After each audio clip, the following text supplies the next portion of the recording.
Hello అండి, అందరూ ఎలా ఉన్నారు? బాగున్నారా? ఈ ఇయర్ మొన్న బుధవారం గిరిప్రదక్షిణ అయింది కదా, దానికి మేము వెళ్దామని రెడీ అయ్యాము. మా అక్క కూడా నాతో వస్తానంది. నేను అందుకనే బొటిక్కి వెళ్ళాను. ఎవ్రీ ఇయర్ గిరిప్రదక్షిణ రోజు కంపల్సరీ వర్షం పడుతుందంట.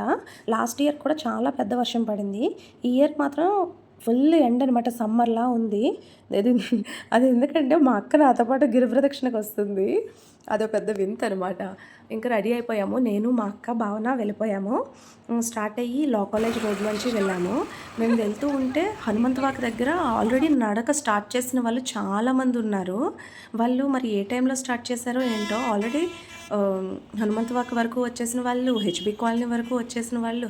యాక్చువల్గా అయితే రథం వెళ్ళిన తర్వాత, స్టార్ట్ అయిన తర్వాత మనం వెళ్ళాలంటారు, కానీ వీళ్ళందరూ ముందే స్టార్ట్ చేసేస్తారు, ఎందుకో ఏంటో మరి. మేము ఏం చేసామంటే వేపగుంట వైపు వెళ్ళి అక్కడ బండి పెట్టేసి అక్కడ నుంచి కొంచెం దగ్గరలో కదా టెంపుల్, నడుచుకుని వెళ్దామని అనుకున్నాం అనమాట. అందుకని మేము సిటీలోంచి వెళ్ళాము. అక్కడ సత్యం జంక్షన్ దగ్గర మా అన్నయ్య కోసం ఒక 5 minutes వెయిట్ చేసాము. మా అన్నయ్య వచ్చిన తర్వాత మా అక్క, భావన ఒక బండి మీద, నేను మా అన్నయ్య ఒక బండి మీద వెళ్ళామన్నమాట. వెళ్ళిన తర్వాత అప్పుడు చూసాం చుక్కలు. ట్రాఫిక్ అయితే కిలోమీటర్స్ ఆగిపోయింది. ఇంకా నిమిషానికి బ్రేక్ వేయాల్సి వచ్చిందనమాట. నాకైతే మా అక్క ఫేస్ చూస్తే నవ్వు వచ్చేసేది. విసిగిపోయింది. ఎలా ఉన్నారో జనాలు, కిలోమీటర్ పైనే ఉంటుంది. ఆఖరికి ఏం చేశారు, అందరూ డివైడర్ పైనుంచి బైక్ ఎక్కించి నెక్స్ట్ సర్వీస్ రోడ్లోకి వెళ్ళిపోయేవారు అనమాట. ఎందుకు కాసేపు ఆగితే అయిపోతుందని చెప్పి మేము ఆగిపోయాము. కానీ అది అవ్వలేదనమాట. ఆఖరికి మేము కూడా అలానే చేయాల్సి వచ్చింది. ఇంకా అలా సర్వీస్ రోడ్లోకి వచ్చిన తర్వాత అందరూ కలిసి ఎందుకు తిరిగారో తెలియదు, ఒక రైట్లో తిరిగారనమాట. అక్కడ ఏదో షార్ట్ కట్ ఉందనుకొని అందరూ వాళ్ళని ఫాలో అయిపోయారు గుడ్డిగా. ఫాలో అయిన తర్వాత ముందుకెళ్ళి చూసేసరికి అక్కడేముంది, ఒక కాలువ ఉంది. ఆ కాలువ గట్టు పై నుంచి చిన్న చిన్న స్టెప్స్ ఒక 2 ఉన్నాయన్నమాట. దానిపై నుంచి ఒక్కరొక్కరే మాత్రమే వెళ్ళగలరు. అందులోంచి బైక్ ఎక్కించుకుని వెళ్ళాము. మేము కూడా అలానే వెళ్ళాము. అలా వెళ్ళి మొత్తానికి పార్కింగ్ ప్లేస్కి చేరుకున్నాక మా అక్క ఫేస్ చూడాలి, నవ్వు వస్తుంది అనమాట. ఇంకా బ్రేక్ నొక్కి చేతులు నొప్పి వచ్చేసాయి, కాళ్ళు నొప్పి వచ్చేసాయి. నీకేమి బండి మీద హాయిగా కూర్చున్నావు అని అంటుంది నన్ను. ఇంకా బైక్ ఇక్కడ పార్క్ చేసేసాము. మేము బండి పార్క్ చేసేసి బైక్స్కి ఎక్కడ పెట్టామో ఫొటోస్ తీసుకుని మేము అక్కడ నుంచి లొకేషన్ పంపించుకున్నాం అనమాట. మళ్ళీ ఎక్కడ పెట్టామో మర్చిపోతామని. ఇంకా అక్కడ నుంచి వచ్చేసి కొబ్బరికాయలు కొనుక్కుని 1 kilometer ఉంటుందన్నమాట. అక్కడ నుంచి టెంపుల్ దగ్గరలోకి వెళ్ళి తులిపావంచ అంటారు కదా, అక్కడికి వెళ్ళి కొబ్బరికాయ కొట్టేసి స్టార్ట్ చేస్తామన్నమాట. అక్కడికి వెళ్తున్నాము. యాక్చువల్గా పైనాపిల్ కాలనీ నుంచి వచ్చి అక్కడ బైక్ పార్క్ చేసుకుని ఇటు సైడ్ వస్తే చాలా దూరం నడవాలి.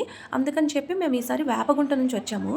వస్తే ఇది ఇంకా కష్టం అనిపించింది. ఆ ట్రాఫిక్ని దాటుకుంటూ ఇంత దూరం ట్రావెల్ చేసి మళ్ళీ రిటర్న్ వచ్చిన తర్వాత మళ్ళీ అక్కడికి వెళ్ళి బైక్ తీసుకొని ఆ ట్రాఫిక్లోంచి వెళ్ళాలని తలుచుకుంటేనే భయం వేసేసింది. కానీ తప్పదు, ఒకసారి వచ్చేసాం కాబట్టి వెళ్ళాలి. ఇంకా కొబ్బరికాయ కొట్టి మేము నడక స్టార్ట్ చేసేసరికి 6:01 అయిందనమాట. ఆ కొబ్బరికాయల దగ్గర ఉందండి, రాసులుగా కొబ్బరి చెక్కలు పడున్నాయి. అందరూ కొట్టేసి పడేసి వెళ్ళిపోతున్నారు. ఇంకా లాస్ట్లో అయితే కొంతమంది హైవే మీదే కొట్టేసి వెళ్ళిపోతున్నారు. ఈ కొబ్బరికాయలు కొట్టే దగ్గర అయితే ఎక్కి తొక్కేస్తున్నారు. ఇంకా కొబ్బరికాయ కొట్టే దగ్గర కూడా తోసేసుకుంటున్నారు. మన కాళ్ళ కింద కూడా కొబ్బరి చెక్కలే ఉన్నాయి, అవి కూడా తొక్కుకొని రావాల్సి వచ్చింది. ఇంకా మేము స్టార్ట్ అయిపోయాము కొబ్బరికాయ కొట్టేసి. ఇంకా మేము స్టార్ట్ అయిపోయామన్నమాట. ఇంకా గంగిరెద్దులు ఏవేవో ఉన్నాయి దారి పొడుగున. ఇంకా మనం బ్యాచ్గా కానీ ఎవరితోనైనా కలిసి వెళ్ళేటప్పుడు జాగ్రత్తగా చేతులు పట్టుకుని నడవాలి ఇంత రష్లో, లేదంటే తప్పిపోతాము. నేను కూడా లాస్ట్ ఇయర్ తప్పిపోయాను. ఇక్కడైతే ఇంకా నడక స్టార్ట్ చేయకముందే చాలామంది మిస్ అయిపోయారు. ఎక్కడికి వెళ్ళిపోరు, కానీ అందరూ ఒక దగ్గర ఉండరు. ఇంతమందిలో ఫోన్స్ సిగ్నల్స్ రావు కాబట్టి టెన్షన్ పడతారు పెద్దవాళ్ళు, వేరే ఊరు నుంచి వచ్చిన వాళ్ళు. ఇంకా జనాలు అయితే ఎక్కడెక్కడి నుంచో వచ్చారు. పిఠాపురం నుంచి, తుని నుంచి, అనకాపల్లి నుంచి, కాకినాడ నుంచి, శ్రీకాకుళం, విజయనగరం, ఎక్కడెక్కడి నుంచో వచ్చారు. వాళ్ళంతా ఇందులో తప్పిపోతే ఎలా ఉంటుంది చెప్పండి. అనౌన్స్మెంట్స్ వింటుంటే అయితే నవ్వు వచ్చేస్తుంది. ఓరు జగదీష్ ఎక్కడున్నావురా అంటారు ఒకరు. అమ్మ లక్ష్మి నేను ఇక్కడ ఉన్నానే, పోలీసుల దగ్గర వచ్చి అంటారు ఒకరు. ఇంకా డిఫరెంట్ స్లాంగ్స్, భలే నవ్వొచ్చేది. ఇంకా ఇప్పుడే స్టార్ట్ అయింది కదా, అందుకే చాలా హుషారుగా అందరం నడిచేస్తున్నాం అనమాట. లాస్ట్కి ఉంటుంది ఇంకొకరి వాకింగ్ స్టైల్, ఒక్కొక్కరి ఫేస్ ఒకలా మారిపోతుంటుంది అనమాట. ఇంకా పౌర్ణమి కదా, చందమామ అయితే ఎంత అందంగా ఉందో తెలియదు. చూడండి కొండపైన ఇక్కడ నామాలు, అక్కడేమో చందమామ, చాలా అందంగా ఉంది. ఇంకా BRTS రోడ్లో మేము నడుస్తున్నాం అనమాట.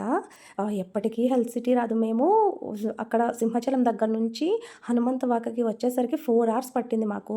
కొంతమంది ఇంకా త్వరగా వచ్చేస్తారు, కొంతమంది ఇంకా లేట్గా కూడా వస్తారు. 6:01కి స్టార్ట్ చేసాము. హనుమంత వాక్ వచ్చేసరికి మాకు 10:01 అయిందనమాట కరెక్ట్‌గా 4 అవర్స్ పట్టింది మాకు. ఈ 4 గంటల్లో మేము 4, 5 బ్రేకులు తీసుకున్నాము. కొంతమంది అయితే కంటిన్యూస్‌గా నడిచేస్తున్నారు. వాళ్ళు 2 అవర్స్, 3 అవర్స్‌లో కూడా రీచ్ అయిపోయి ఉంటారు. ఇక్కడ నుంచి కొంతమంది తెన్నేటి పార్క్ ఆ బీచ్ రోడ్‌లోంచి వస్తారనమాట. మేము మాత్రం హైవేలోంచి కట్ అయిపోయాము. ఆ కొన్ని కిలోమీటర్స్ మరి మేము నడవలేము. అవి యాడ్ చేయలేము కూడాను. మేము ఇక్కడ హైవే దగ్గర కట్ అయిపోయి డైరెక్ట్ హెచ్‌పీ కాలనీలోకి వెళ్ళిపోయాము. ఇంకా ఇలా గిరి ప్రదక్షిణ జరుగుతుంది అని తెలిసి కూడా నైట్ 11:00కి, 12:00కి బయటకొచ్చిన మహానుభావులు కూడా ఉన్నారు. ఇంకా బసెస్ తిరుగుతున్నాయి, కార్లు, బైకులు తిరుగుతూనే ఉన్నాయి. ట్రాఫిక్ పోలీసులు మాత్రం నిజంగా గ్రేట్ అండి. ఆ టైంలోన నడిచే భక్తులకి ఇబ్బంది లేకుండా, వెహికల్స్‌కి ఇబ్బంది లేకుండా 2 వైపులు బాగా మేనేజ్ చేశారు వాళ్ళు. అక్కడి నుంచి మేము హెచ్‌బీ కాలనీలోకి ఎంటర్ అయ్యాము. ఎంటర్ అయిన తర్వాత ఇక్కడికొచ్చేసరికి రోడ్డు చిన్నగా అయిపోయేసరికి గాలి ఆడినా కూడా బాడీకి తగలకుండా ఉండేలాగా చాలా సఫకేటింగ్‌గా అనిపించింది. దగ్గరగా మనుషులు నడిచినట్టు, చేతులెత్తితే తగులుతుంది, దగ్గరగా నడిచినట్టు ఉంది. కానీ అలాగే మెల్లిగా వెళ్ళి సీతందార్ వరకు వెళ్ళిపోయాము. ఇంకా అలా వెళ్ళి ఒక దగ్గర రెస్ట్ తీసుకున్నాము. రెస్ట్ తీసుకునేసరికి ఇంకొకరు చాలా దూరం నడిచొచ్చారు కదా అప్పటికే. అక్కడి నుంచి ఫేస్‌లు అవి మాడిపోయాయనమాట. కాళ్ళు నొప్పులు స్టార్ట్ అయిపోయాయి. ఇంకా వెళ్తూ ఉంటే చిన్న పిల్లల్ని ఇక్కడ చూడండి ఒక బేబీని ట్రాలీలో వేసుకొని వచ్చారు. నాకైతే కరెక్ట్ అనిపించలేదు అది. ఇంకొక నేను ప్రెగ్నెన్సీ వుమెన్‌ని కూడా చూశాను మధ్య దారిలో. అది ఎందుకు ఇలాంటి ఇంత 32 కిలోమీటర్స్ అంటే నార్మల్‌గా హెల్తీగా ఉన్న వాళ్ళకి చాలా కష్టమైనప్పుడు ప్రెగ్నెన్సీ లేడీ రావాల్సిన అవసరం ఏంటి? నెక్స్ట్ ఇయర్ రావచ్చు కదా! అనిపించింది నాకైతే. మేము ఎన్ఏడికి వచ్చేసరికి మార్నింగ్ 6 అయిపోయిందనమాట. చీకటంతా పోయి వెలుతురు కూడా వచ్చేసింది. మేమైతే ఒక మిస్టేక్ చేశాము. సీతమ్మధార దగ్గర సీతారామరాజు స్టాచ్యూ దగ్గర వినాయకుడు టెంపుల్ వైపు వెళ్ళిపోయి ఉంటే మేము ఇంకా 1 అవర్ ఆర్ 2 అవర్స్ బిఫోరే వెళ్ళిపోయేవాళ్ళము. కానీ అక్కడ రైట్ సైడ్ డైవర్ట్ చేసేసారనమాట. 3 కిలోమీటర్స్ తక్కువ ఉంటుంది అటు సైడ్ నుంచి వెళ్తే అని. యాక్చువల్‌గా అయితే హైవేలోంచి మనకు తెలిసిన ఏరియా కాబట్టి నెక్స్ట్ ఏంటి అని చెప్పి మనకు తెలిసిన ఏరియా కాబట్టి మనకి ఫాస్ట్‌గా వెళ్ళిన ఫీలింగ్ కూడా ఉంటుంది. వెళ్ళగలం కూడాను. ఫ్రీగా ఉంటుంది. గాలాడుతుంది. ఇటు సైడ్ చిన్న రోడ్డు కైలాసపురం ఏవేవో ఉన్నాయంట. అక్కడి నుంచి ఎంత వెళ్ళినా హైవే రాదండి బాబు. ఎవరైనా మీరు వెళ్ళాలి అనుకుంటే ఆ రోడ్‌లోంచి వెళ్ళకండి. హైవేలోంచే వెళ్ళండి. వాళ్ళు చెప్పిన మాట వినేసి మేము తప్పు చేశాము. దానివల్లే లేట్ అయిపోయిందని మా ఫీలింగ్. ఎన్ఏడి నుంచి మా అక్క భావన డ్రాప్ అయిపోయి ఆటో ఎక్కి ఇంటికి వెళ్ళిపోయారు. నేను మా అన్నయ్య కంటిన్యూ చేశామనమాట. ఇంకా మేము అక్కడి నుంచి చెప్పాలంటే చాలా ఫాస్ట్‌గానే నడిచాము. గోపాలపట్నం వచ్చేసాము. ఒక్కొక్కరు చూడండి ఎలా కూర్చున్నారో స్టెప్స్ పైన. అంటే అందరూ ఇంకా ఆఖరికొచ్చేసరికి ఇంకా ఓపిక తెచ్చుకొని నడవాలి. కానీ నడవలేని పరిస్థితుల్లో ఉంటాం కదా! ఇక్కడ నుంచైతే ఎవ్వరికీ ఓపిక లేదు. కానీ ఓపిక తెచ్చుకొని నడుచుకొని వెళ్ళి అక్కడ కొబ్బరికాయ కొట్టేసి ఫినిష్ చేయాలి. అక్కడైతే యాక్చువల్‌గా టెంపుల్ దగ్గర వరకు అలౌ చేయలేదు. ఒక దగ్గర ఆపేసి రాడ్స్ అవి పెట్టేశారు.